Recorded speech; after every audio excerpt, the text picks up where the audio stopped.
Жыныстық жолмен жұғатын инфекциялар бедеулікке алып келеді. Бүгін бізде урология циклы басталды. Оқытушымыз өте білікті уролог-андролог маман. Күнделікті приемға келетін науқастардың 80% жыныстық жолмен берілетін инфекциялармен ауыратынын айтып жатыр.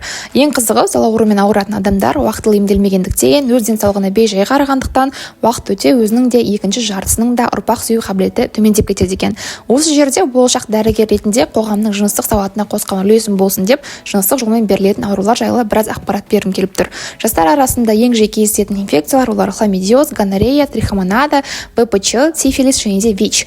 Хламидиоз бен гонорея ер адамдарда жыныс ағзаларының қабынуына, ұрық сапасының төмендеуіне алып келсе, әйел адамдарға жұғу арқылы созылмалы қабыну алып келіп, әрі қарай жатыр түктерін бітеп, бедеулікке дейін алып барады. Ал ВПЧ-ның кейбір формалары әйел адамдарды жатыр мойнының қатерлі ісігіне әкелсе, ВИЧ мүлде емделмейді. Сол үшін бар ауруды уақытылы емдеп, қарым-қатынастың қауіпсіз формасына өтуге кеңес береміз. Бұл медицинаның 5-ші курс студентінің